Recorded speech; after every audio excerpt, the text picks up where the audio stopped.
नमस्कार. चिदानंद रूप शिवोहम शिवोहम हा मंत्र आपल्याला देणारे आद्य शंकराचार्य, ज्ञानभास्कर आद्य शंकराचार्य या पुस्तकाच्या दुसऱ्या आवृत्तीच्या प्रकाशनासाठी इथे उपस्थित आजच्या कार्यक्रमाच्या प्रमुख पाहुण्या डॉक्टर प्रतिभा कुलकर्णी आणि लेखिका माधवी जोशी, तसंच आपणा सर्वांचं मी मंजिरी मराठे मनपूर्वक स्वागत करते आणि आजच्या उत्सवमूर्ती आणि प्रमुख पाहुण्या यांना व्यासपीठावर निमंत्रित करते.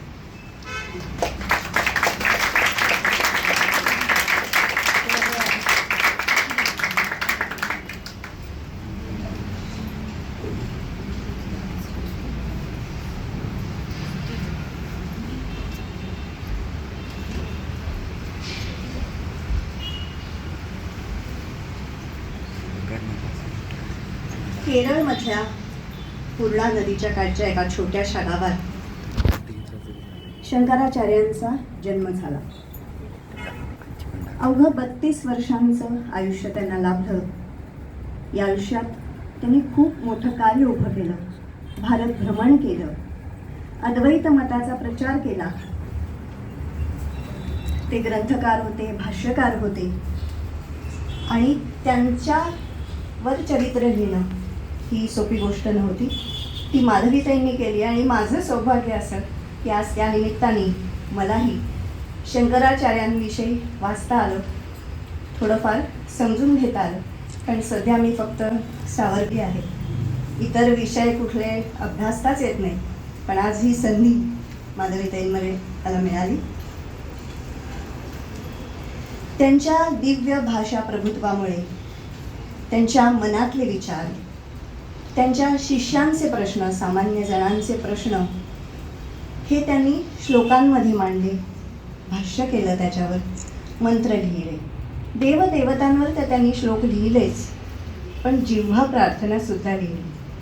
कसं बोलायला हवं, मला असं वाटतं की आजच्या सोशल मीडियावरचा जो धुमाकूळ आहे वाईट भाषेचा, त्याच्यासाठी ही प्रार्थना सगळ्यांनी शिकायला हवी असं मला वाटतं. त्यांच्या साधकांनी कसं वागावं हे त्यांनी सांगितलं, आहार कसा असावा हेही त्यांनी सांगितलं. या सगळ्याविषयी या दोघींकडून आपण ऐकणारच आहोत. पण तत्पूर्वी आपण दीप प्रज्वलन करून कार्यक्रमाची सुरुवात करूया.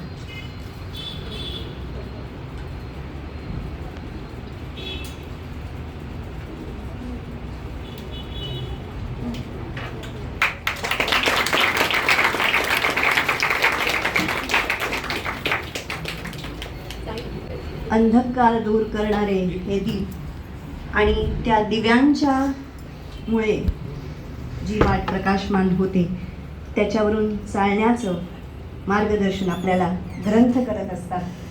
त्या ग्रंथाचं आज इथे प्रकाशन होणार आहे. तत्पूर्वी श्लोक पठण करण्यासाठी मी डॉक्टर विदुला सहस्रबुद्धे यांना निमंत्रित करते.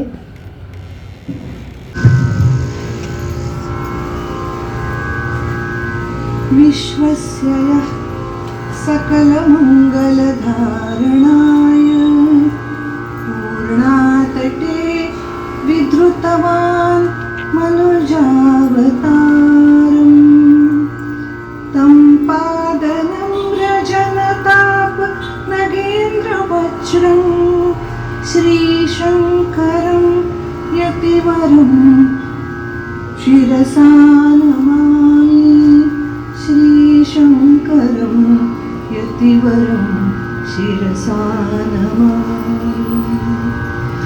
संस्थाप्य धर्ममपरुद्य परामविद्यां सत्यं प्रकाश्य जनतोपकृतास्ति येन ध्येयार्थमेव कृतभूरिचरित चमत्कृतिं तं श्रीशङ्करं प्रवरयोगिवरं नमामि. श्रीशङ्करं प्रवरयोगिवरं नमामि.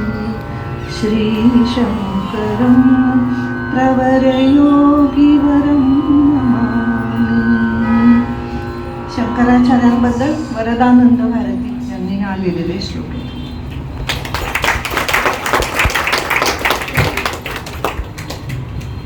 व्यासपीठावर डॉक्टर प्रतिभा कुलकर्णी आणि माधवी जोशी या उपस्थित आहेत. बहुत सुकृताची जोडी म्हणून विठ्ठली आवडी हा ज्ञानेश्वर माऊलींचा अभंग. त्यांचं महत्त्व सांगणारा, विठ्ठल माऊलींचं महत्त्व सांगणारा. पण त्या दोघी जणी जे कार्य करत आहेत त्यातून सत्कर्माचा संचय त्या करतच आहेत. पण इथे जोडी या शब्दाचा आपण शब्दशः अर्थ घेऊया की प्रतिभा आणि माधुर्य असं दोन्ही आज इथे व्यासपीठावर. प्रतिभा कुलकर्णी नावाप्रमाणेच प्रतिभा संपन्न आहेत आणि त्यांच्या वागण्यात, त्यांच्या वाणीत माधुर्य आहे. तर माधवी जोशी यांच्यात बोलण्यात, वागण्यात माधुर्य आहेच. आज आपण जी संख्येने इथे उपस्थित आहात त्यावरून ते कळतच आहे. आणि प्रतिभा संपन्नता ते आहेतच. आणि त्याचमुळे ज्ञानभास्कर आद्य शंकराचार्य या ग्रंथाची निर्मिती झाली, ज्याच्या दुसऱ्या आवृत्तीच्या प्रकाशनासाठी इथं आपण उपस्थित आहोत. माधवीताईंचा संस्कृत ही आपली देवभाषा, त्या भाषेची त्यांना गोडी आहे, त्याचा अभ्यास आहे आणि म्हणूनच हे कार्य करणं त्यांना शक्य झालं आहे. गीता धर्म मंडळाच्या जवळजवळ गेली 2 दशकं त्या अनेक उपक्रमांमध्ये त्या सहभागी होत असतात. गीता संध्या वर्गाच्या माध्यमातून अनेक गीताव्रतींना त्या मार्गदर्शन करत असतात. संपूर्ण गीता कंठस्थ स्पर्धा विभाग प्रमुख म्हणून त्यांचं कार्य मोठं आहे. आद्य शंकराचार्यांचं कार्य सर्वदूर पोहोचावं यासाठी त्यांनी या ग्रंथाची निर्मिती केली. पण त्याचबरोबर त्यांचे विचार, तसंच भगवद्गीतेतील 18 अध्याय, गीता रहस्य, रामरक्षा भावार्थ, श्रीसूक्त, उपनिषद, समर्थ चरित्र, दासबोध अशा अनेक विषयांवर सर्वदूर देशविदेशात त्यांची व्याख्यानं होत असतात. गुरुदेव रानडे तुकडोजी महाराज यांचं चरित्र कथन त्या करत असतात. नैनिताल, पांडिचेरी तसंच रायबला इथल्या श्री अरविंद आश्रमात होणाऱ्या 7 दिवसांच्या स्वाध्याय शिबिरात त्यांचा सहभाग असतो. आणि माधवी रघुवीर या यूट्यूब चॅनलच्या माध्यमातून ते आपल्याशी संवाद साधत असतात. आता इतकं सगळं कार्य आहे म्हणजे पुरस्कार तर मिळणारच. आणि पुरस्कारांची नावं पण खूप छान आहेत. शृंगेरी शंकराचार्य, पार्थ सखा, यशोमंगल, वाणी वैभव असे पुरस्कार त्यांना मिळालेले आहेत. त्यांचं वाणी वैभव आता आपण अनुभवूया, त्यांचं मनोगत ऐकूया. नमस्कार. सदाशिवसमारंभां शंकराचार्यमध्यमाम् अस्मदाचार्यपर्यन्तां वंदे गुरुपरंपराम्. असं या गुरुपरंपरेला अभिवादन केलेलं आहे. सदाशिवांपासून सुरू झालेली ही परंपरा, ज्याच्या मध्यभागी आद्य शंकराचार्य आहेत. आणि जी परंपरा आमच्या गुरूंपर्यंत, म्हणजे आपले गुरु कोणीही असोत, कुठल्याही म्हणजे संप्रदायाचे तुम्ही असाल, पण ही परंपरा आपल्या गुरूंपर्यंत येऊन पोचते, अशा या संपूर्ण गुरु परंपरेला आधी अभिवादन करत आहे. आणि आपण इथे इतक्या बहुसंख्येने जमले आहात. आपल्या प्रत्येकाच्या हृदयातल्या अंतरात्म्याला वंदन करत आहे, आपलेही आशीर्वाद मागत आहे.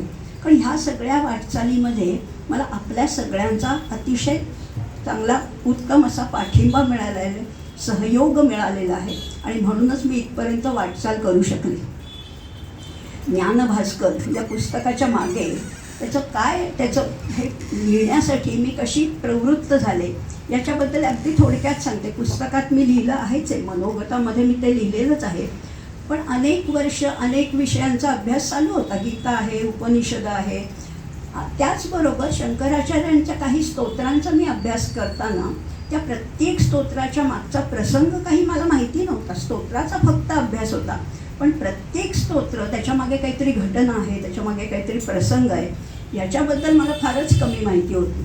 आणि अशाच वेळेला माझ्या ज्या गुरु आहेत डॉक्टर निर्मला जोशी, त्यांनी एक पोथी लिहिलेली आहे, शंकराचार्यांच्या सगळ्या कार्यकर्तृत्वाचा आढावा घेणारी, अगदी त्यांच्या जन्मापूर्वीपासूनची जी स्थिती होती, कालडी गावामध्ये कोण त्यांचे माता पिता होते, ह्या सगळ्याचा आढावा घेणारी जी पोथी आहे, आजच्या मराठी भाषेमध्ये आहे, त्यामुळे समजायला अतिशय सोपी आहे.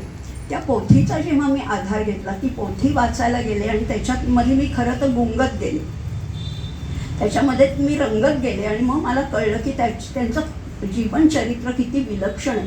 केवळ 32 वर्षाच्या आयुष्यामध्ये केवढं कार्य केलेलं आहे. संपूर्ण भारत भ्रमण 2दा झालेलं आहे, प्रस्थानत्रयीवर भाष्य आहे, प्रकरण ग्रंथ आहेत आणि त्याच जोडीला प्रत्येक मंदिरामध्ये जातानाच जेव्हा मंदिरामध्ये मूर्तीचं ते दर्शन घ्यायचे तेव्हा ते एक स्तोत्र रचूनच बाहेर यायचे. कित्येक वेळेला त्यांनी मानसपूजा म्हणजे त्याच्यावर स्तोत्र लिहिलेलं आहे, कित्येक वेळेला क्षमा याचनासुद्धा केलेली आहे. अशी अनेक सगुणाची तर स्तोत्र आहेतच, सगुण देवतांची स्तोत्र आहेत. त्याच्याबरोबर निर्गुणाचंही त्यांचं अतिशय वेगळा अभ्यास आहे. अर्थात तो फार पुढे पोचलेल्या साधकांसाठी आहे. अशी स्तोत्र रचना वाचता वाचता किंवा त्याचा अभ्यास करता करता मला त्याचे मागचे प्रसंग घटना समजत गेल्या आणि हळूहळू मला त्या पोथीवरनं ती पोथी होती जी पद्यामध्ये होती ती फक्त मी गद्यामध्ये लिहून काढली. जे म्हणजे ह्याच्यामध्ये होतं पद्य होतं ते फक्त मी गद्यात लिहून काढलं. आणि मग काय झालं, असं हे 19 सालची ही गोष्ट आहे. आणि मग कोरोना आला. कोरोना ही माझ्यासाठी इष्टापत्तीच ठरली. आणि मग कोरोनामध्ये मी त्याचं सगळं नीट लेखन केलं, जे विस्कळीत होतं त्याचं पुन्हा नीट लेखन केलं. त्यांचाच आशीर्वाद, माझ्या ज्या गुरु आहेत निमाताई ज्यांना आम्ही म्हणतो, त्यांचाच आशीर्वाद घेतला आणि त्यांना विचारलं की मी लिहू का ह्याच्यावर. म्हणजे हे धाडस आहे ना, शंकराचार्यांवर पुस्तक लिहिणं हे खरं तर धाडसच आहे. पण त्यांच्या कृपाशीर्वादामुळे, अर्थात आचार्यांचा कृपाशीर्वाद आहेच, या सगळ्यामुळे मी पुस्तक लिहिण्याला प्रवृत्त झाले आणि ते माझ्याकडनं लिहून झालं. लिहून झाल्यावर त्याची एक पहिली आवृत्तीही निघाली कोरोना काळामध्येच. 1 मे 2021 या दिवशी त्याची पहिली आवृत्ती निघाली. त्या कॉपीजसुद्धा लगेचच 1 वर्ष 1.5 वर्षात सगळ्या संपल्या. त्याच्यानंतरही बराच काळ गेला, पण मी काही ते मनावर घेत नव्हते. अनेक लोक मला म्हणत होते की दुसरी एडिशन काढा, पण मी म्हटलं नाही, कोण एवढं वाचणार आहे. पण असं नाही, मला अनेकांच्या मागणी आल्या आणि सगळे ते योग जुळून यावे लागतात. तसे हे सगळे योग जुळून आले. आत्ताच फेब्रुवारी महिन्यापासून हे सगळे योग जुळून आले. आणि माझी मैत्रीण डॉक्टर विदुला सहस्रबुद्धे ही म्हणाली की तुला काय वाटते. मी म्हटलं मला ते प्रूफ रिडिंगचा कंटाळा येतो, म्हणजे ते शुद्ध लेखन दुरुस्त करणं मला थोडंसं ते कंटाळवाणं होतं. ती म्हणली मी करते. मग तिने ते शुद्ध लेखन केलं. सायली रत्नपारखी इथे आहे, DTP सगळं तिने केलं, अतिशय उत्तम. आणि तिने जसं काही स्वतःचं पुस्तक असावं इतकं मनापासून काम केलं. त्याचा पूर्ण फॉन्ट बदलला, त्याच्यातल्या स्तोत्राचा फॉन्ट वेगळा ठेवला, त्याला हायलाईट केलं, त्याची प्रत्येक प्रकरणाला एक वेगळी अशी महिरप दिली. असं अनेक गोष्टींनी कव्हर उत्तम केलं. अशा सगळ्या गोष्टींनी मला सगळ्यांचे उत्तम सहाय्य लाभत गेलं हळूहळू करत. आणि हा आज दिवस आला की आपण ती दुसऱ्या आवृत्तीचं, म्हणजे 1-1.5 महिन्यात सगळं झालेलं आहे, या दुसऱ्या आवृत्तीचं आज आपण प्रकाशन करतो. आज आहे वैशाख शुद्ध पंचमी, आचार्यांची जयंती आहे. त्यामुळे आज तर ह्याच्यासारखा शुभयोग दुसरा नाहीच. त्यामुळे आज आपण प्रकाशन करतोय.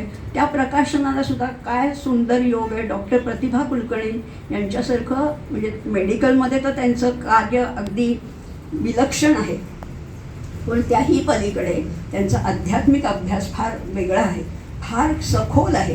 ज्ञानेश्वरीचा अभ्यास आहे त्यांचा, अनेक जय कृष्णमूर्तींचा आहे, त्यांचं स्वतःचं यूट्यूब चॅनल आहे. शिवाय त्यांचं चिंतनशील स्वभाव आहे. त्यामुळे त्यांच्या बोलण्यामध्ये अतिशय सौम्यता आहे. सखोल ज्ञान तर दिसतंच, पण अगदी काय म्हणतात त्याला डाऊन टू अर्थ असं व्यक्तिमत्व आहे. असं सगळं लाभलेलं आहे. त्यामुळे आज वैशाख शुद्ध पंचमीच्या दिवशी हा योग जुळून आला. अनेक गोष्टी त्याला, अनेकांचं सहकार्य लाभलं आणि सगळ्या गोष्टीत आज खरं म्हटलं तर माझ्या नातवाचा पण वाढदिवस आहे. वैशाख शुद्ध पंचमीचाच आहे, सुकृतचा आज वाढदिवस आहे. त्यामुळे तोही योग आहे. अशा अनेक गोष्टी जुळून आल्या आणि आज आपण सगळे आलात. खरं म्हटलं तर या हॉलची क्षमता थोडी 60-70 आहे, पण तरी सुद्धा तो पूर्ण हॉल भरलेला आहे. आणि त्यामुळे आपल्या सगळ्यांचं प्रेम माझ्यावर आहे. त्यामुळे आपल्या सगळ्यांना धन्यवाद देते. आणि आता पुढची सूत्र आपण मंजिरीकडे देऊया. डॉक्टर प्रतिभा कुलकर्णी त्यांच्याविषयी आता माधवीताईंनी सांगितलेलंच आहे की MD झालेल्या आहेत त्या. खूप मोठं कार्य त्यांचं आहे. सुरुवातीच्या काळात त्या KEMमध्ये होत्या आणि आता दीनानाथ मंगेशकर रुग्णालयात त्या कार्यरत आहेत. त्यांचं स्वतःचं आशा क्लिनिक आहे.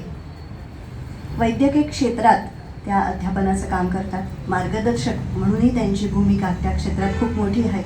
पण त्याचबरोबर जे कृष्णमूर्ती यांचं तत्त्वज्ञान आणि ज्ञानेश्वरीचा त्यांचा अभ्यास आहे.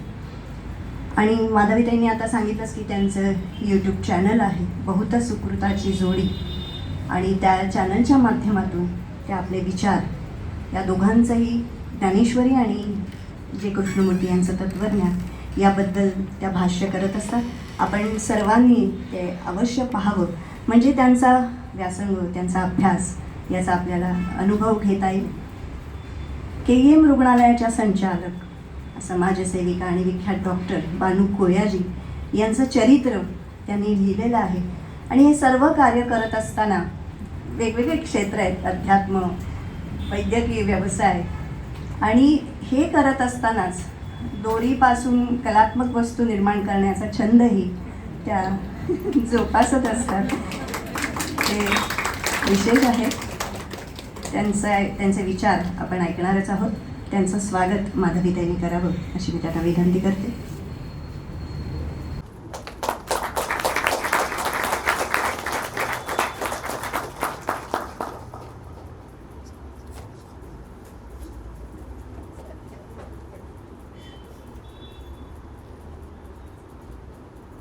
आता ज्यासाठी आपण इथे जमलेलो आहोत ते ज्ञानभास्कर आद्य शंकराचार्य यांच्या पुस्तकाचं प्रकाशन प्रतिभाताईंनी करावं अशी मी त्यांना विनंती करते. सायली रत्नपारखी, डॉक्टर विदुला सहस्रबुद्धे आणि मधुरा यांनाही मी व्यासपीठावर निमंत्रित करते.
डॉक्टर श्वेता चित्तरंजन यांना इथे मी निमंत्रित करते. त्या आपलं मनोगत व्यक्त करते.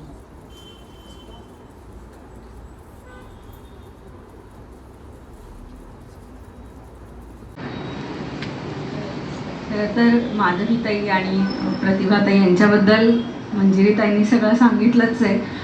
पण त्यांनी सांगितलं तसं हा दिवस खूप महत्त्वाचा आहे आणि माझ्यासारख्या अनेक लोकांसाठी तो जास्त महत्त्वाचा आहे.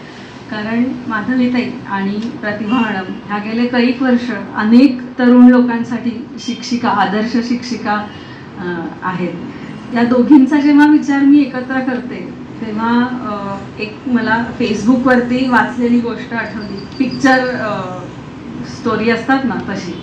तर आपल्याला सगळ्यांनाच माहिती आहे की सध्या डिजिटलायझेशन, इंटरनेट आणि ह्याचा इतका त्याचे साईड इफेक्ट्स आहेत किंवा इतका इम्पॅक्ट आहे की मुलं बिघडलेलीच आहेत, त्यांचे आई वडील पण बिघडलेले आहेत, आजी आजोबा बिघडलेले आहेत आणि आता देव पण बिघडलेले आहेत असं सांगणारी ती एक स्टोरी होती. की एक चित्र होतं की पूर आलाय, पाऊस पडतोय आणि एक माणूस प्रार्थना करतोय की ओ गॉड प्लीज सेव्ह मी, मला वाचव. आणि मग खालच्या चित्रात असं होतं की विष्णू महाराज मस्तपैकी मोबाईल बघतायत आणि तो म्हणतोय हा which format should I save you, PDF, word. म्हणजे त्याला काय पडलेलीच नाही देवाला की कशासाठी वाचव. सेव्ह ह्या शब्दाचा अर्थही कळत नाहीये इतकं. पण त्याच्या खालचा जो पार्ट होता तो खूप छान होता की असं सगळं झाल्यानंतर मग असे ज्ञानेश्वर महाराज वगैरे असे सगळे कपाळाला हात लावून बसलेले की आता देव पण बिघडले तर ह्यांना कोण सुधरवेल. तर मग सगळे मिळून असं नारद मुनींना सांगतात की तुम्ही पृथ्वीवर जा आणि अशी लोक शोधून आणा की जे जेन्झीज बरोबर कमीत कमी एक दिवसातले 1-2 तास स्पेंड करतात आणि तरी पण ज्यांच्या मनामध्ये पेशन्स आहे, अनलिमिटेड पेशन्स आहे आणि ज्यांच्या चेहऱ्यावरती अखंड स्मित आहे, अशा लोकांना शोधून आणा. त्यांना आपण आधुनिक संत अशी डेफिनेशन देऊ आणि ते लोकच असेल की जे देवाला पण सुधारतील. आणि ही जेव्हा स्टोरी वाचली तेव्हा मला असं वाटलं की हे वर्णन ह्या दोघींनाही खरंच लागलं.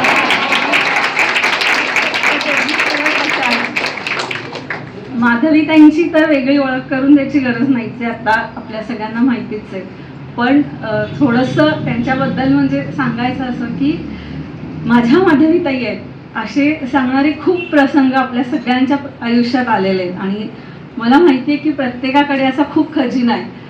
पण जेव्हा ह्या कार्यक्रमात माधवीताईंबद्दल काहीतरी बोलायचं असं सांगितलं ताईंनी, तेव्हा मी ताईंनाच भेटलेल्या 2-3 लोकांशी डिस्कस केलं आणि इतक्या मस्त रिॲक्शन्स मिळाल्या. एक म्हणजे आपल्याला सगळ्यांना माहिती आहे की माधवीताई लहान मुलांच्यामध्ये पण खूप कार्य केलं आहे. त्यांनी खूप मुलांना म्हणजे ज्यांना संस्कृत काय अगदी मराठीसुद्धा लिहिता वाचता येत नाही अशा कित्येक मुलांना ताईंनी गीता शिकवली आहे, त्यांच्याकडनं गीता पाठ करून घेतली आहे, शृंगेरीची परीक्षा त्यांच्याकडनं देऊन घेतली आहे. आणि अशा सगळ्या मुलांना मी जेव्हा विचार सांगितलं की माझी मुलगी पण त्यात आहे की मला माधवीताईंच्याबद्दल बोलायचं आहे, तर तुम्हाला काय वाटतं माधवीताई म्हणजे काय आहे?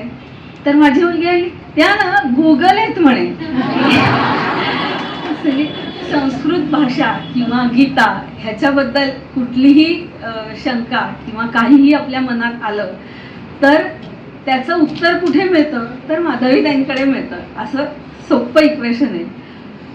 तसंच जसं लहान मुलांना माधवीताईंच्याबद्दल प्रेम आहे किंवा माधवी ते खूप आवडतात, तसंच मोठ्या माणसांचं पण आहे. रामकृष्ण परमहंस एक गोष्ट सांगायचं आहे की एकच बटाट्याची भाजी असते, पण जी आई असते तिला माहीत असतं की एखाद्या मुलाला ती फक्त उकडून देईल किंवा एखाद्या मुलाला एकदम असा तिखट रस्सा मसालेदार करून देईल. सो समोरच्याला किंवा आपल्या मुलाला काय पाहिजे आहे, काय डायजेस्ट होईल ह्याचा अंदाज घेऊन जसं आई प्रत्येक मुलासाठी वेगळा स्वयंपाक करते, तसं माधवीताईंचं आहे की अगदी लहान मुलांपासून जे खरंच विद्वान आहेत, ज्यांचा स्वतःचा खूप अभ्यास आहे, अशा लोकांसाठी पण त्यांचं जे प्रवचन आहे किंवा प्रबोधन आहे ते तितकंच मार्गदर्शक, त्यांना आवडेल, पचेल असं असतं. माधवीताईंची अशीच एक शिष्या वृंदा, तिने असं मला सांगितलं की ताई जेव्हा बोलतात ना तर कसं सांगतात की आमचे समर्थ, आमचे शंकराचार्य. आणि असं ऐकलं की मग ही कोणीतरी पुराण कालातली किंवा ग्रंथातनं अशी कोणतरी आम्ही न बघितलेल्या व्यक्ती आहेत असं न वाटता हे सगळे जिवंत होऊन आपल्या समोर येतात आणि मग त्यांनी सांगितलेलं जे आहे ते आपल्याला आपोआप कळून जातं, पटून जातं. आणि ही माधवीताईंच्या शिकवण्याची मी असं म्हणेन की स्पेशालिटी आहे. एक इंग्लिशमध्ये असं सेईंग आहे की poor teacher complains, good teacher explains, but great teacher inspires. आणि हे जे आहे हे प्रतिभा मॅडमना पण ॲप्लिकेबल आहे की त्यांनी कित्येक मुलांना अभ्यास करायला, पोस्ट ग्रॅज्युएट स्टुडंट्सना कित्येक इन्स्पिरेशन दिलेलंच आहे. आणि माधवी त्यांच्या बाबतीत तर ते इतकं खरं आहे की आपल्या सगळ्यांना माहिती आहे की ताई नुसतं एक स्तोत्र शिकवून थांबत नाहीत, तर इतकी गोडी लावतात की एक स्तोत्र शिकलं किंवा एक प्रवचन ऐकलं की ताई आता अजून काहीतरी शिकवा, अजून पुढे काहीतरी शिकवा, असं चालूच राहतं. आणि त्यामुळे त्यांनी असा खूप मोठा वर्ग आहे की ज्याला ताईंनी या अध्यात्मशास्त्राशी कायमचं बांधून ठेवलेलं आहे आणि अगदी गोडी लावून बांधून ठेवलेलं आहे. आता हे सगळं झालं ताईंच्या विवरणाबद्दल, त्यांच्या अभ्यासाबद्दल, लेखनाबद्दल. पण जे असे माझ्यासारखे खूप लकी लोक आहेत की ज्यांना ताईंचा खूप सहवास जवळून पण लागलाय, तर मी असं सांगेन की ताई म्हणजे नुसतं थिअरॉटिकल नॉलेज सांगणारा गुगल नाही आहे, तर कुठलाही प्रॉब्लेम म्हणजे तो आध्यात्मिक नसलेला सुद्धा, अगदी आमच्या डे टू डे लाईफमध्ये सुद्धा काहीही प्रॉब्लेम असला तरी पण ताईंना फोन केला की त्यांच्याकडे त्याचं सोल्युशन असतंच. प्रत्येक गोष्टीसाठी ताईंकडे अगदी प्रॅक्टिकल टिप्स असतात. म्हणजे अगदी साधी गोष्ट ना, की केर बाहेर कधी ठेवायचा, पाणी भरायचं, इथपास ना सकाळची टाइम मॅनेजमेंट कशी करायची, अशा सगळ्या गोष्टीचं ताईंकडे प्रॅक्टिकल डेमॉन्स्ट्रेशन असतं आणि त्या टिप्स असतात ताईंकडे. त्यामुळे मला असं वाटतं की जेव्हा आम्ही सुरुवातीला गीता धर्म मंडळात गीता शिकलो तेव्हा एका सरांनी सांगितलं होतं की गीता कशी शिकायची, तर सगळ्यात पहिल्यांदा ती मुखोद्गत करायची, म्हणजे म्हणायची, संथा घेऊन म्हणायची. मग मुखोद्गत झालेली गीता कंठस्थ करायची, म्हणजे पाठ करायची. आणि जी गीता कंठस्थ झाली ती नंतर हृदयस्थ करायची, म्हणजे आपल्या आचरणामध्ये, आपल्या शरीरात तो विचार इतका मुरायला पाहिजे की आपल्या डे टू डे लाईफमध्ये ती गीता जगता आलं पाहिजे. आणि मला असं वाटतं की गीता कशी जगायची ह्याचं लाईव्ह डेमॉन्स्ट्रेशन जर कोण देत असेल तर ते त्या माधवीताई आपल्याला देत असतात. त्यामुळे आपण सगळेच खूप भाग्यवान आहोत की आपल्याला त्यांचा सहवास इतका मिळाला आहे, त्यांच्याकडनं इतक्या गोष्टी छान शिकायला मिळतात, ऐकायला मिळतात. ही अशीच देवाची कृपा राहू दे. ताई, तुमच्याकडनं ऑलरेडी तुम्ही खूप दिलेलं आहे, खरंच खूप दिलं आहे, पण अजून असं खूप तुमच्याकडनं शिकायला मिळू दे, ऐकायला मिळू दे, तुमचा सहवास असाच मिळू दे ही प्रार्थना.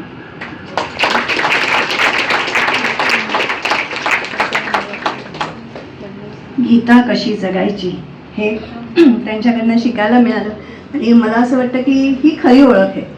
शिष्याने गुरूंची करून देणं, मी देणार ते कागदी ओळख, पुस्तकातली ओळख, पण ही त्या दोघींचीही खरी ओळख तुम्हा सगळ्यांना आहेच, पण ती शिष्याच्या नजरेतून तुम्हाला अनुभवायला मिळाली. माधवीताईंच्या गुरु त्यांनी माधवीताईंसाठी एक पत्र दिलं आहे, ते मी वाचून दाखवते. निर्मला गणेश जोशी यांचं पत्र आहे. प्रिय माधवी जोशी, काल अचानक खूप दिवसांनी तुम्हाला भेटलीस आणि ज्ञानभास्कर आद्य शंकराचार्य या तू लिहिलेल्या ग्रंथाच्या दुसऱ्या आवृत्तीची प्रत मला आवर्जून दिलीस. पहिल्या आवृत्तीच्या प्रकाशनाच्या आधी मला प्रत मिळताच मी माझी नाराजी व्यक्त केली होती. तू तत्परतेनं तिसऱ्या पानावर आचार्य वंदनेचं पान चिकटवून योग्य ती सुधारणा करून घेतलीस. काल मात्र प्रत पाहताच मला ही दुसरी आवृत्ती पाहता क्षणी पसंत पडली. मी तुझ्याजवळ माझा आनंद व्यक्त केला. डॉक्टर विदुला सहस्रबुद्धे, सायली रत्नपारखी यांनी खरोखरच तुला आनंदानं, उत्साहानं, आत्मीयतेनं या आवृत्तीवर घेतलेली मेहनत कौतुकास्पद आहे. पण माधवी, पहिल्या आवृत्तीत राहिलेल्या त्रुटी तुला जाणवल्यानं तुझ्या मनाला लागलेली रुखरुख अधिक महत्त्वाची आहे. पहिल्या आवृत्तीच्या 2000 प्रती 2 वर्षात संपल्यानंतर लेखिकेची रुखरुख संपली नाही. म्हणून त्या त्रुटी दूर करून स्वतःवर सर्व जबाबदारी घेऊन वाचकांना नव्या स्वरूपात नवीन आवृत्ती देणारे लेखक व प्रकाशक नाहीसे होत आहेत.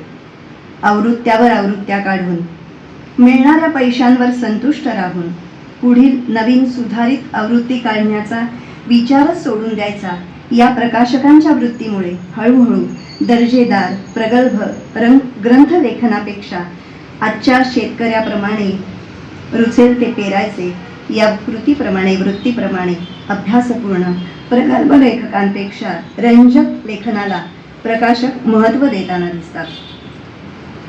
अशा परिस्थितीत या दुसऱ्या आवृत्तीच्या मुळाशी 5 वर्ष वाट पाहून त्रुटी दूर करून स्वतः आर्थिक भार उचलून आचार्यांची सेवा भक्तिभावानं चालू ठेवण्याची तुझी वृत्ती मला आनंद देत आहे. त्यामुळे इथून पुढे तुझं लेखन आदि शंकराचार्यांच्या कृपाशीर्वादाने अधिकाधिक प्रगल्भ होईल याची मला खात्री वाटते. तू मला गुरु मानतेस, पण मी कुणाचीच गुरु होऊ शकत नाही. माझे विद्यार्थी पण अजून संपत नाही. जे काही माझ्याकडून आजपर्यंत लिहिलं गेलं, बोललं गेलं वा वाचलं गेलं ते केवळ स्वांत सुखाय असेल. म्हणूनच आज मी आशीर्वादाच्या शब्दांपेक्षा आद्य शंकराचार्यांच्या चरणी तुझ्यासाठी फक्त प्रार्थना करते. ज्ञानभास्करा आदि शंकरा चरणी तुमच्या माझी प्रार्थना. माधवीने केली जी ही लेखन सेवा, ठेवा तुमचा वरद हस्त मस्तकी तिच्या. लेखणीत अनवाणीतही माधवीच्या प्रकटावे तुम्हीच आता आदिशंकरा, जीवनी सर्व भक्तजनांच्या वाहत राहो सदैव आता आनंदाचा झरा. जय जय शंकर, हर हर शंकर. निर्मला गणेश जोशी. किती सुंदर आशीर्वाद त्यांना मिळालेले आहेत. आता मी डॉक्टर प्रतिभा कुलकर्णी यांना विनंती करते की त्यांनी आपलं मनोगत व्यक्त करावं. नमस्कार. वैशाख शुद्ध पंचमी शंकराचार्यांच्या जन्मदिनी आपण एका विशेष कार्यक्रमासाठी, विशेष सोहळ्यासाठी आणि अतिशय आनंदाच्या प्रसंगासाठी जमलो.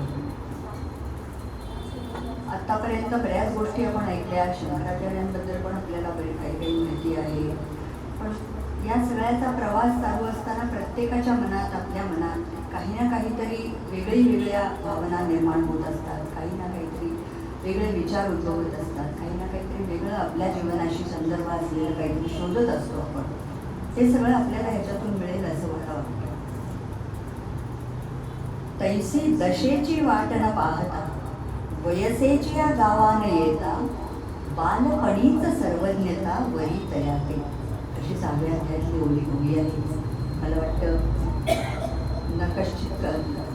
नकल्याणकृत कश्चित या श्लोकाचं ते ज्ञानेश्वरांनी केलेलं हे आहे की समजा एखादा मोक्षपदासाठी झुंजत होता आणि त्याला त्या वर्षी त्या जन्मामध्ये ते प्राप्त झालं नाही, तर त्याचं काय की हे वाया जाते का?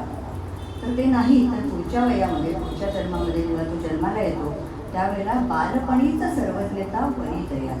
ज्ञानदेव मी त्याचे एक उदाहरण आहे आणि शंकराचार्य हे तर अद्भुत उदाहरण आहे. म्हणजे वाचायला लागलं शंकराचार्यांचं चरित्र जे आपण वाचत असतो की ते खरोखरच अद्भुत उदाहरण आहे असं वाटतं. त्याचं मूर्तिबंत स्वरूप आपल्याला हे दिलं. आता शिवगुरू आणि अंबिका यांनी पुत्रप्राप्तीसाठी एक खूप मोठं तप केलं. त्यांना शंकर तप प्रसन्न झाले, पण नुसतं प्रसन्न होऊन थांबले नाहीत ते.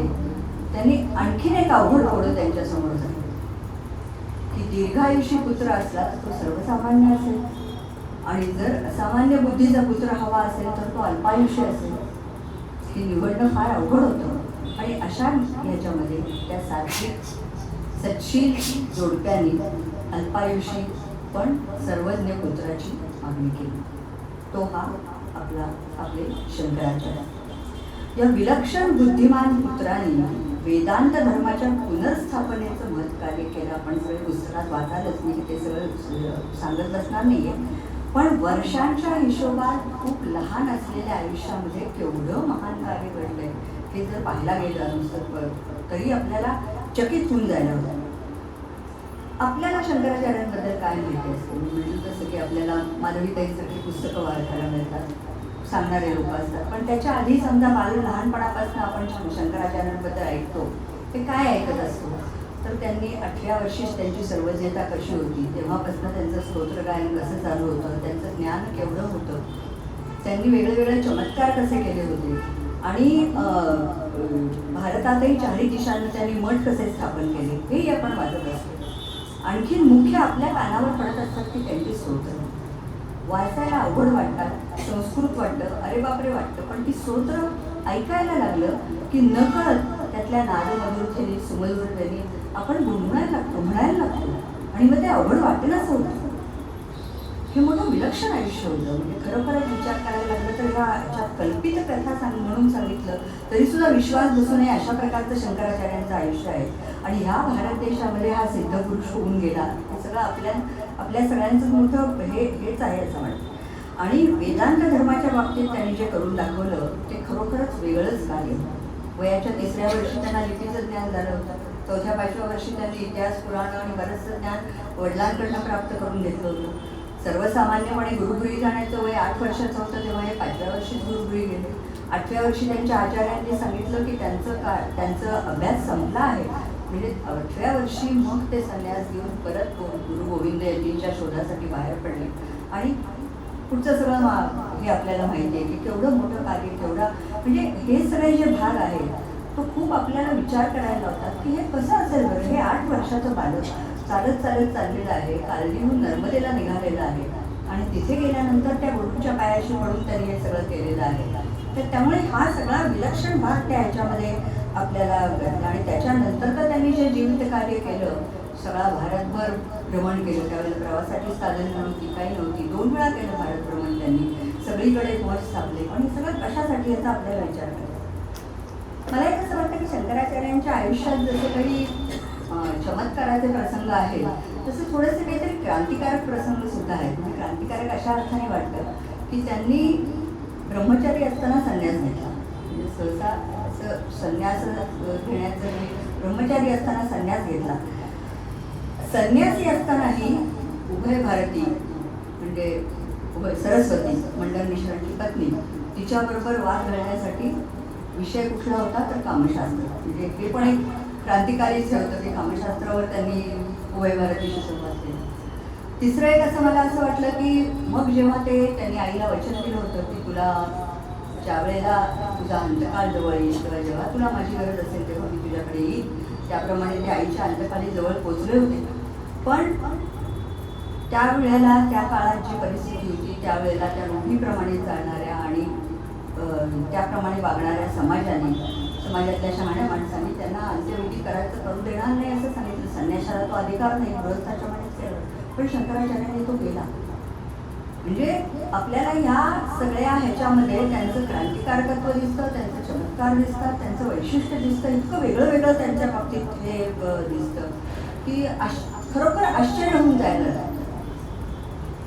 आता त्याच्यातला सगळ्यात मोठा विचार म्हणजे मोठा भाग मला असा वाटला, जो मला माझ्या त्यांच्या पुस्तकातही मिळाला आणि त्यानिमित्ताने मी काही ठिकाणी वाचलं, त्याला की आपण सारखं म्हणतो किंवा आपल्याला माहिती असेल असं वाटतं की त्यांनी वेदांत धर्माचं पुनर्स्थापना केली, पुनरुज्जीवन केलं, तो सगळीकडे पसरवलं. म्हणजे काय केलं, नक्की काय केलं, काय झालं होतं, धर्माला काय होत असतं, असं नक्की काय झालं होतं.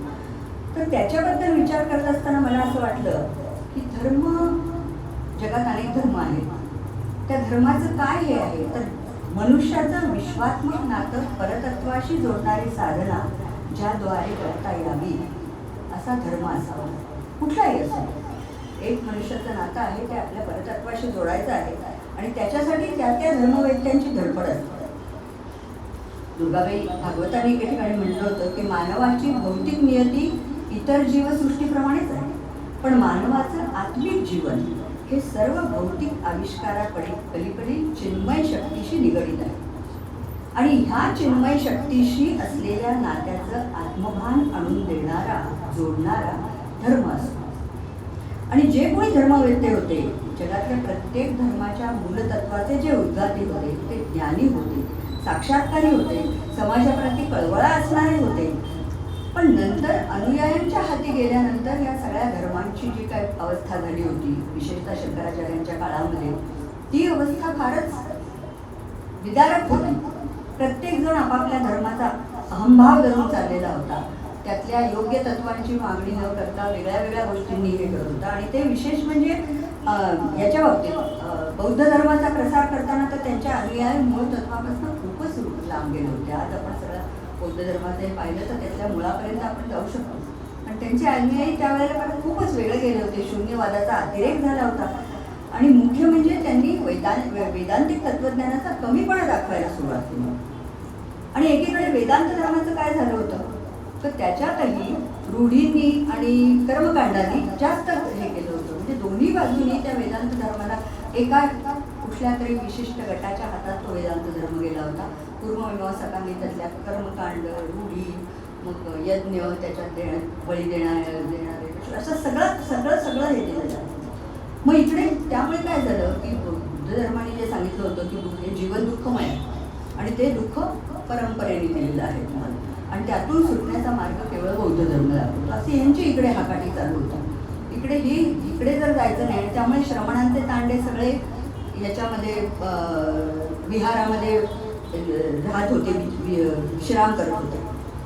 त्यामुळे बुद्धिनिष्ठ मग या वेदांत धर्माच्या आक्रमणाचा प्रत्युत्तर द्यायला शंकराचार्यांनी सुरुवात केली. आणि ते प्रत्युत्तर नुसतं वाद घालून होत नव्हतं, तर अत्यंत विवेकशील, बुद्धिनिष्ठ आणि ठामपणे त्यांनी हा प्रत्येक एक विवाद म्हणून काढला. कुठल्याही धर्माला त्यांनी कमी लेखलं नाही. इव्हन बुद्ध धर्माबद्दल त्यांनी बोलले आहेत ते आपल्या शिष्यांशी, तेव्हा त्यांनी सांगितलं होतं गौतम बुद्धाबद्दल त्यांना किती आदर आहे. कृष्णाबद्दलही ते बोलले, असे बोलले नाही. पण वेदांत धर्माचं मूळ तत्व काय आहे, तुम्ही कसे रूढीत अडकला आहात. ईशावास्य उपनिषदाची पहिली 39 प्रकरणं जर कर्मकांडाची असली तर 40व्या प्रकरणावर शंकराचार्यांनी केलेलं भाष्य अत्यंत सुंदर आहे. त्यामुळे अशा प्रकारे म्हणून ह्या गोष्टीचा जेव्हा विचार करायला लागलो की ही जी परिस्थिती होती समाजामध्ये, जी थोडीशी आजही यायला लागलेली आहे, कुठेच तिथे आपल्याला शंकराचार्यांचं वैशिष्ट्य जाणवतं, वेगळेपण जाणवतं की ह्याचा त्यांनी दुसऱ्याचं ओढून काढत आणि कुठलाही अत्यंत शुद्ध शास्त्रीय पद्धतीने प्रत्येकाशी. आणि मग हे कसं केलं, हे बऱ्यापैकी विद्वानांशी, भेटणाऱ्या लोकांशी, सामान्य जनापासून ज्ञानी माणसांपर्यंत, ज्ञानी माणसांबरोबर वाद घालत. वाद म्हणजे वाद नसतो तो जो वादे वादे जाय ते तत्वबोधा म्हणजे तत्वबोध होईल अशा प्रकारचा वाद घालत त्यांनी पुढे सगळं हे वेदांत धर्माची ध्वजा. आणि मग ते कुठून कुठे कुठे गेलेले आहेत ते सगळं आपण जेव्हा पुस्तक वाचाल ते कळेलच तुम्हाला. कार्डिहून नर्मदेला गेले, तिथून ते काशीला गेले, तिथून बद्रिकाश्रमात गेले आणि मग सगळ्या भारतभर भ्रमण करून त्यांनी 4 ठिकाणी मठांची स्थापना केली. आणि प्रत्येक ठिकाणी ह्या प्रकारचं वेदांत धर्माचं पुनर्स्थापना ह्या प्रकाराने झाली की त्यांनी अनेक गोष्टी सांगितल्या, अनेक वाद घातले, अनेक संज्ञा दिल्या. आणि हे मठ शुद्ध, तर्कशुद्ध आणि शास्त्रीय निकषांवर हे सगळं केलं.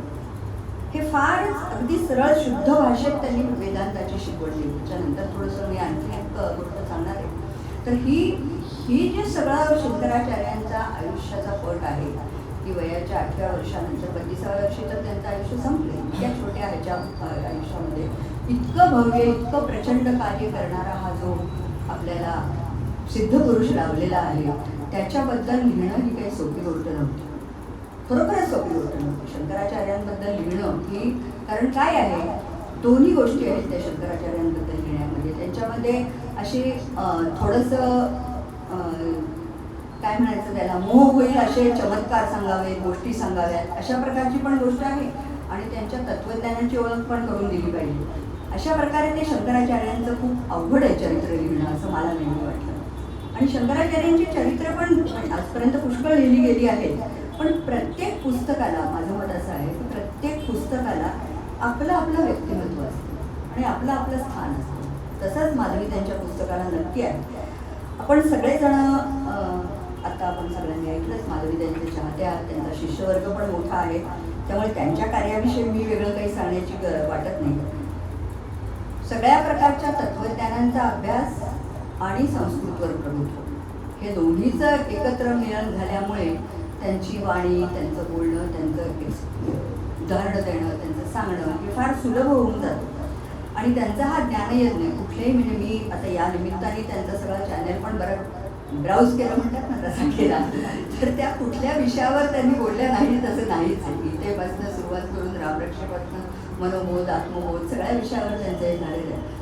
पण मग अलीकडच्या ते शंकराचार्यांच्या स्तोत्रांवर त्यांनी जे भाष्य केलेलं आहे आणि हे केलेलं आहे, बरोबर शंकराचार्यांच्या स्तोत्रांबद्दल विचार करण्यासारखी गोष्ट आहे की ही शंकराचार्यांची स्तोत्र अतिशय सुंदर आणि हे आहेत. पण मग त्याचा अर्थ काय आहे, ती नुसती नादमधूर वाटतात, म्हणाविषयी वाटतात म्हणून आहे का? मग त्यातल्या प्रत्येक ओवीचा अर्थ काय आहे? चिदानंद रूप शिवोहम शिवोहम हे आम्ही सगळेजण म्हणतो, पण त्याच्या मागे नक्की तत्व काय आहे किंवा काय वाटलं पाहिजे हे सगळं एक्सप्लेन करणं खूप अवघड आहे. त्यामुळे हे सगळ्या ह्याच्याबद्दल अभ्यासपूर्ण लेखन करणं हे खूप अवघड होतं. आणि शंकराचार्यांवरच्या त्यांच्या अभ्यासाचा परिपाक म्हणजे हे पुस्तक आहे, हे तर नक्कीच आहे.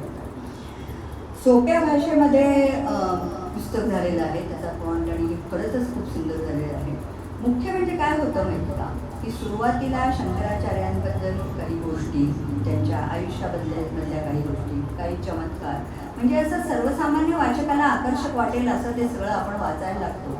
आणि हे वाचन चालू होत असतानाच आपण केव्हा एकदा तत्वज्ञानाच्या प्रदेशात प्रवेश करतो हे कळतही नाही. इतक्या सुलभतेने हे परिवर्तन झालेलं आहे. म्हणजे आपण एक कादंबरी वाचतोय असं वाटायला लागतं आणि असं वाटत असतानाच आपल्याला लक्षात येतं की अरे हे नुसतं हे राहिलेलं नाही आहे, त्याच्या पलीकडे जाऊन आपल्याला हे पुस्तक काहीतरी सांगणार आहे आणि त्या मार्गाचा प्रवास आपल्याला अतिशय शांतपणे अतिशय छानपणे माधवीताईंनी घडवलेला आहे असं मला वाटतं त्या ह्याच्यामध्ये.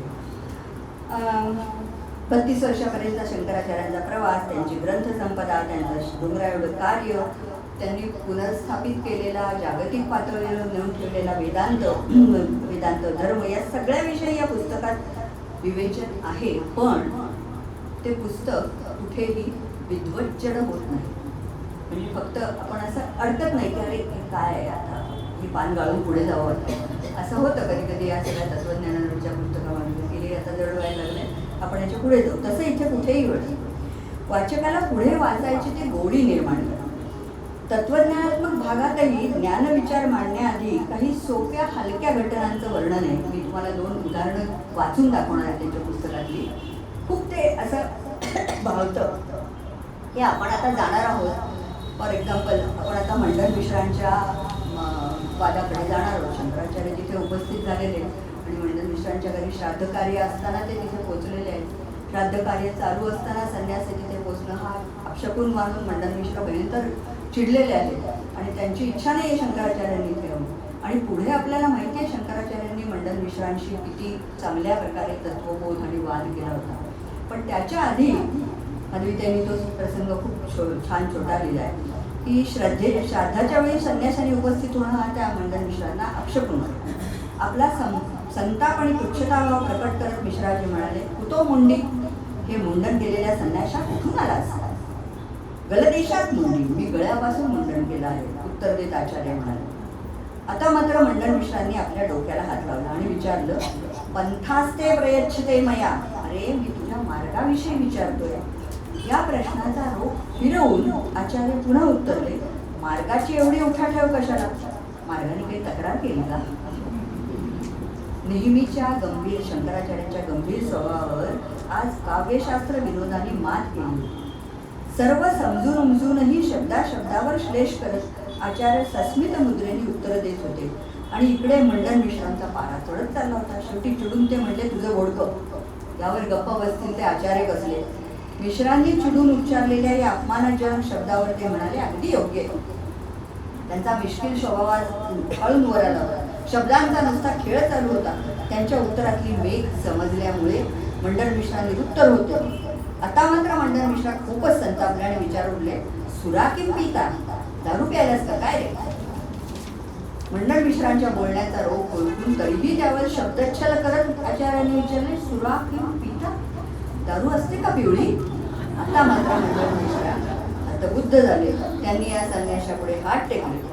आचार्यांना काहीही प्रश्न विचारले तरी त्याचं उत्तर तिरकस, तरीही तर्कदृष्ट्या व्याकरणदृष्ट्या सुसंगत. पुढे काय बोलावं हे मंडन मिश्रांना कळले. हा छोटा प्रसंग आहे आणि ह्याच्यानंतर आपण त्यांचा मंडन मिश्रांशी झालेला वाद, तत्वज्ञान, त्याच्यानंतर उभय भारतींनी दिलेला, त्यांनी जे सांगितलं होतं की निर्णय उभय भारती पत्नीने केला, पण आपल्या पतीचा जो पराभव होता तो मान्य करून त्यांनी शंकराचार्यांना हे दिलं होतं. ही सगळी पुढची कथा आपल्याला माहिती आहे. पण हा जो छोटासा काय म्हणतात ना आधीचा भाग त्या घटनेचा मंडन मिश्रांच्या याच्याबरोबर, त्याच्यामुळे वाचकाला पुढे वाचायची खूप हे लागते. तसं दुसरं एक मला उदाहरण असं वाटलं की एका शिष्याने त्यांना विचारलं की आचार्य त्याला आणि तो विचारायला लागले, आत्मबोध म्हणजे नेमकं काय? म्हणजे आता आत्मबोध हा केवढा मोठा विषय आहे, केवढं मोठा तत्वज्ञान आहे, ते समजावून सांगायचं आहे. पुढे त्याच्याबद्दल चर्चा येणार आहे, पुस्तकातही त्याच्याबद्दल हे आहे. पण हा विचारत असताना तो म्हणतो, फार जड ग्रंथ, कठीण सिद्धांत, क्लिष्ट तत्वज्ञान याच्या खटाटोपात न पडता मला आत्मबोधाविषयी जाणून घ्यायचं. साक्षात आपण समोर असताना ते काही अशक्य नाही, तेव्हा मला कृपया आत्मबोध सांगावा. आचार्यांनी स्मित करून त्याला विचारलं, बाळा मला सांग, तुला प्रकाश कोण देतो? शिष्य म्हणला, किती सोपा प्रश्न आहे, दिवसा सूर्य, रात्री दिवा. आचार्य पुढे विचारतात, ठीक आहे, सूर्याच्या किंवा दिव्याच्या उजेडात तुला दिसतं ते कशाने? शिष्य म्हणतो, माझ्या डोळ्यांनी. बरोबर, पण जेव्हा तू डोळे मिटतोस तेव्हा कोण पाहत असतं रे? अहो, डोळे मिटले तरी मनश्चक्षुंनी पाहता येतं ना मला. बरं, पण तुझ्या मनाला आणि बुद्धीला उजळवणारा कोणीतरी असेलच ना? हो आचार्य, मी स्वतःच माझ्या मनबुद्धीला प्रकाश देत असतो. आता समजलं बाळा तुला? मनबुद्धीला उजळवणारा, त्यांना प्रेरणा आणि प्रकाश देणारा जो तू आहेस तेच तर आत्मतत्व आहे हे समजलं म्हणजे तुला आत्मबोधाचं मर्म उमगलं. अशा या छोट्या गोष्टी ज्या तत्वज्ञानाच्या भागामध्ये पण पुढे आलेल्या आहेत, त्याच्यामुळे या पुस्तकाचं हे वाढलं आहे असं मला वाटतं. आणि मग पुन्हा एकदा माझ्या मनामध्ये तसाच विचार आला की आपण शंकराचार्यांची जयंती साजरी करतो एवढ्या संख्येने, आज पण बऱ्याच ठिकाणी ते कशासाठी करतो? कारण त्यांनी नुसतं तत्वज्ञान नाही सांगितलं, सर्वसामान्यापासून ज्ञानी माणसापर्यंत जगण्याचा मार्ग दाखवला. जगायचं कसं, विचार कसा करायचा आणि स्वला ओळखून त्यातल्या फुलण्यासाठी काय करायचं, आणि शेवटी शांती आणि अंतिम सत्यापर्यंत, तेच तर सगळ्यांचं हे आहे, त्याच्यापर्यंत कसं पोचायचं, हे सगळी शिकवण शंकराचार्यांच्या शिकवणापर्यंत. शतकांपूर्वीही ते सत्य सांगत होते, आजही ते सांगतात आणि हे पुढच्या पुढेही ती तशीच राहणार. बाह्य जगातलं शहाणपण, जीवनाची समज, अंतिम सत्य आणि शांती जी आपल्यामध्ये आहे त्याचा अंतर्मुख होऊन घेतलेला शोध म्हणजे शंकराचार्यांचा वेदांताचा आत्मबोध. आपल्याला स्वतःपर्यंतच पोचायचं हे आपले सगळेच धर्म सांगत असतात, सगळेच जण आपल्याला बोलत असतात, पण त्याचं प्रत्यक्ष आणि खरोखरच शास्त्रीय दृष्ट्या विवरण करून शंकराचार्यांनी आपल्याला ते आपल्यापर्यंत पोहोचवलेलं आहे. आता या सगळ्या तरुण लोकांच्या बोलण्यामध्ये गुगल आणि ह्याच्या उल्लेख आला, माझ्या मनात एक असा विचार आला की आता खूप मोठं आर्टिफिशियल इंटेलिजन्स म्हणजे कृत्रिम बुद्धिमत्ता या विषयावर खूप चर्चा चाललेली आहे. त्याचा उपयोग आपल्याला सगळ्यांना करता येणार आहे, करावा लागणारच आहे, म्हणजे त्याच्यात त्यांना पर्याय उरेल असं दिसत नाही आहे ते काय कोणी करता येतं. पण मग विचार असा मनात येतो की कृत्रिम बुद्धिमत्ता आपल्याला याच्यातनं मिळू शकेल, कृत्रिम नीतिमत्ता मिळेल का? तर त्याच्यासाठी आणि ह्याच्यासाठी आपल्याला ह्या सगळ्या स्वयंप्रकाशित सिद्ध मानवांची गरज असते. ते आपल्या आयुष्यात आले की आपल्याला फार मोठं म्हणजे आपल्याला आपलं फार मोठं भाग्य आहे की अशा लोकांचे आपल्याला माहिती आहे, माहिती तरी आहे तरी आपण माहिती आहे पुढच्या पिढीला ते कसं पोचवायचं. तर ते मालवीताईंसारख्या सतत सातत्याने, मला त्यांचं सातत्याचं एक कौतुक वाटतं की इतक्या सातत्याने अनेक विषयांवर बोलत असतात, तर सातत्याने असं कोणाकडे तरी पोचवणारे एक मोठे वाक्य, मोठं काम आहे, मोठं काम ते करत असतात. माधवीताई आणि मुद्दा जेव्हा माझ्याकडे आल्या आणि त्यांनी मला विचारलं की प्रकाशनाला याल का, तेव्हा मला थोडासा नाही चांगलाच संकोच झाला होता, आहे म्हणजे अजूनही. कारण मी त्यांना म्हटलं होतं की बरेच लोक माझ्याबद्दल बोलले ज्ञानेश्वरी असं तसं, पण आहे लहानपणापासून ते चालू आहे, पण आता अशा शंकराचार्य या विषयावर समजा माझा अभ्यास नाही, अभ्यासोनी प्रकटावे असं समर्थ सांगतात, त्यामुळे अभ्यास असं मी म्हटलं होतं. लहानपणी माझे दादा मराठी म्हणून एक गुरु होते, त्यांच्याजवळ मी थोडं वेदांत पदार्थोन्मेष दीपिका, शंकराचार्य असं थोडंफार वाचलं होतं. पण शंकराचार्यांचा असा थोडासा मुळापर्यंत जाऊन केलेला अभ्यास किंवा असं नसेल, पण तसं काहीही नसताना सुद्धा या समारंभाच्या निमित्ताने किंवा त्याच्या निमित्ताने आल्यामुळे आता कदाचित त्या बाजूला वळण्याचा योगही मला येईल. त्या निमित्ताने इतरही काही गोष्टी मी वाचल्या, माधवीतांचं पुस्तक तर वाचलंच होतं आणि ही संधी त्यांनी मला या निमित्ताने आणून दिली.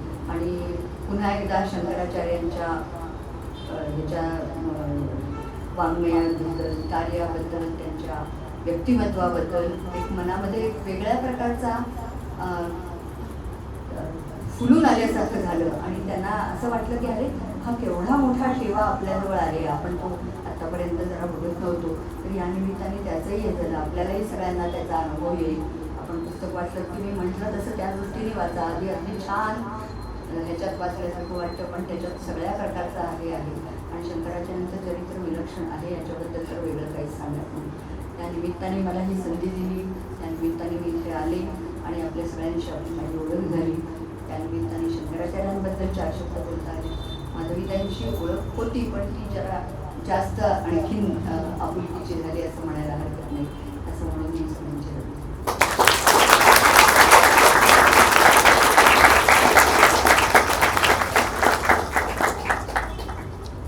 खरोखरच आहे, नीतिमत्ता, संस्कार हे नाही करू शकणार आणि त्याच्यासाठी असे ग्रंथ हवेत.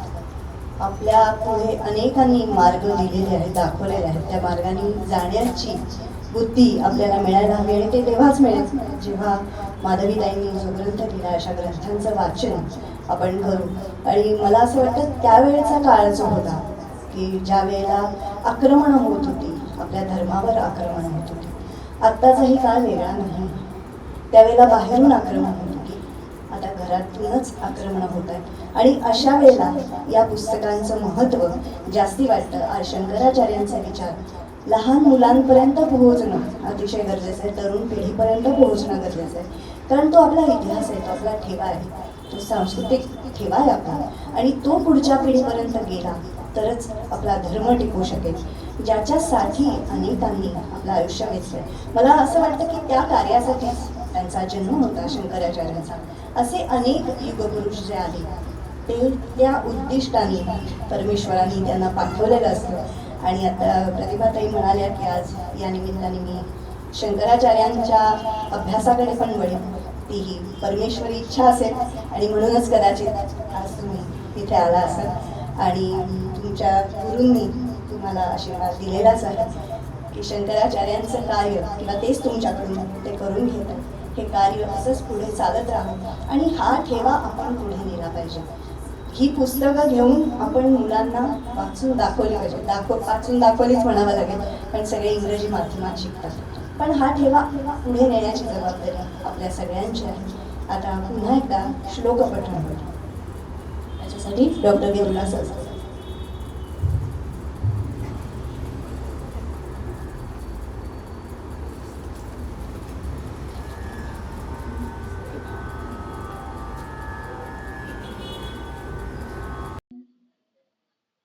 मनोबुद्ध्यहंकार चित्तानिनाहं न च श्रोत्रजिह्वे न च घ्राणनेत्रे न च व्योमभूमिर्तेजो न वायुः चिदानन्दरूप शिवोऽहं शिवोऽहम्.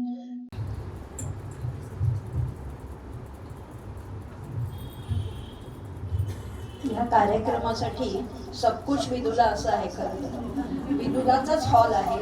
Catering Vidula, proof reading Vidula, श्लोकगायन विदुला सगळं तिने केले. म्हणजे माझी हक्काची मैत्रीण आहे म्हणून मी काही आता तिचे आभार वगैरे मानत नाही, पण तिच्याविषयी कृतज्ञता मात्र नक्की व्यक्त करते. हक्काने मी तिला सगळं हे सांगितलं आणि तिने मनाने आपण होऊन म्हणजे आनंदाने केलं.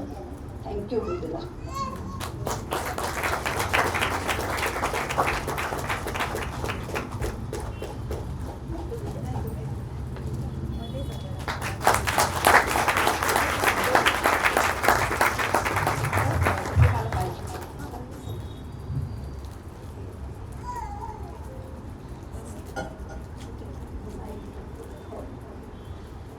विदुलाप्रमाणेच आणखीन एक महत्त्वाची व्यक्ती या पुस्तकाच्या मध्ये की जिने सगळं पुस्तक अगदी आपलेपणाने केलं. फॉन्टपासनं, कव्हरपासनं, त्याच्यातलं चित्र, त्या चित्रामध्ये जसं आता आपण AI बद्दल ऐकलं. पूर्वीची माझी चित्र होतीच, म्हणजे माझ्या जुन्या पुस्तकामध्ये स्केचेस होती, त्याला AIचा टच देऊन सगळं सायलीने हे सगळं अतिशय उत्तम केलेलं आहे. तुम्ही पुस्तक बघाल तेव्हा कळेलच, फॉन्टपासनं सगळं उत्तम केलेलं आहे. त्यामुळे सायलीला मी अगदी मनापासून धन्यवाद देते. पण तिला अगदी छोटीशी एक भेट देते, अगदी छोटीशी, नॉमिनल आहे.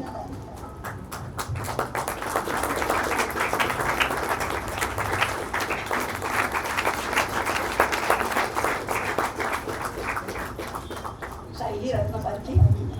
तसंच तिची मैत्रीण आणि तिची पार्टनर मधुरा, तिचा पण तितकाच सहभाग आहे.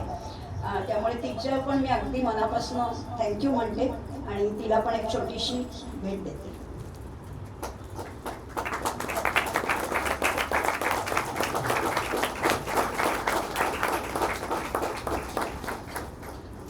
आणि लास्ट बट नॉट लिस्ट, सगळ्यात म्हणजे इतकी सुंदर उत्तम निवेदन करणारी निवेदिका, अगदी शोधून सुद्धा सापडणार नाही अशी मुंबई म्हणजे दूरदर्शनवर वृत्त निवेदन केलेली, सावरकरांचं अतिशय मोठं कार्य, मुंबईला दादरला सावरकर भवनमध्ये अतिशय मोठं झोकून देऊन कार्य करणारी मंजिरी मराठे मला खरं तर योगायोगानेच आज मिळालेली आहे. विदुलाची बहीण आहे, तिचं स्वतःचं फार मोठं व्यक्तिमत्व, तिला पण अगदी छोटीशी भेट मनापासून देते. थँक्यू मंजिरी.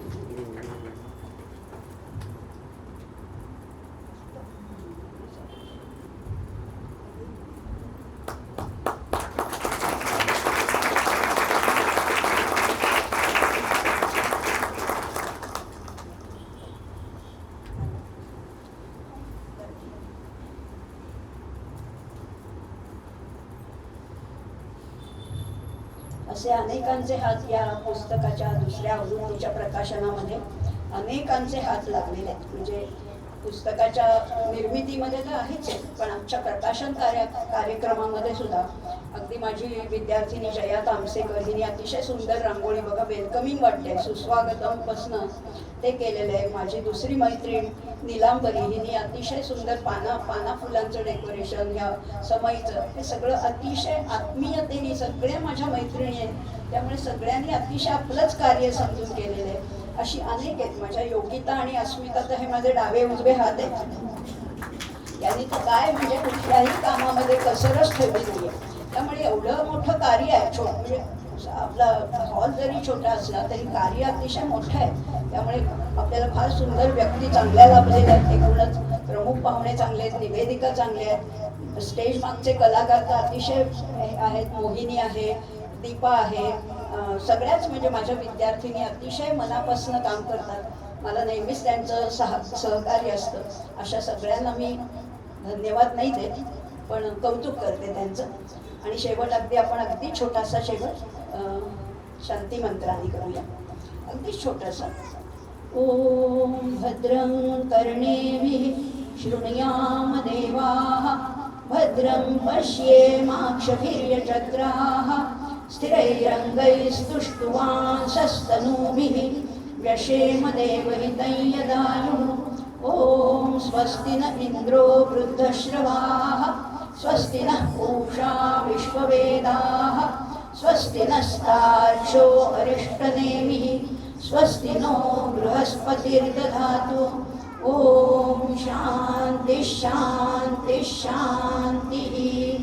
ॐ आप्यायन्तु ममाङ्गानि वाक्प्राणचक्षुश्रोत्रम् अथो बलम् इन्द्रियाणि च सर्वाणि सर्वं ब्रह्मोपनिषदं माहं ब्रह्म निराकुर्यां मा ब्रह्म निराकरोत्. अनिराकरणम् अस्तु अनिराकरणं मे अस्तु. सर्वम् उपनिषदं मयि ते अस्तु. ॐ शान्तिः शान्तिः शान्तिः. सर्वांना अतिशय मनापासून धन्यवाद. एक फक्त अनाउन्समेंट करते. खरं त्या शांती मंत्रानंतर खरं बोलू नये. एक अनाउन्समेंट माझ्या विद्यार्थिनींच्या आग्रहास्तवच करते की काल परवा अक्षय तृतीयेपासनं एक विविध भारतीवर एक कार्यक्रम सुरू झाला आहे, अमृत सरिता गीता. संगीत सरिता जो कार्यक्रम होता त्याच्याऐवजी हा सुरू झालेला नवीन कार्यक्रम आहे अमृत सरिता गीता. तर तो दररोज सकाळी 6:45 वाजता आहे. तर सर्वांनी त्याचा जरूर म्हणजे ऐका तो. कारण 19, 20, 21, 22 आमचे जे गीता धर्म मंडळाचे अध्यक्ष आहेत ते पहिले 4 दिवस त्यांचं लेखन आहे आणि 23 तारखेपासून माझं आहे. 23, 24, 25, 26 या दिवशी माझं निरूपण आहे एकेका श्लोकावर. तर जरूर सगळ्यांनी ऐका, त्याचाही लाभ घ्या. आणि पुस्तक तर तुम्ही वाचालच नक्की. त्यामुळे सगळ्यांना अतिशय मनापासून धन्यवाद देते. सर्वेपि सुखिनः सन्तु, सर्वे सन्तु निरामयाः, सर्वे भद्राणि पश्यन्तु, मा कश्चित् दुःखमाप्नुयात्. ओम शांती शांती शांती. धन्यवाद.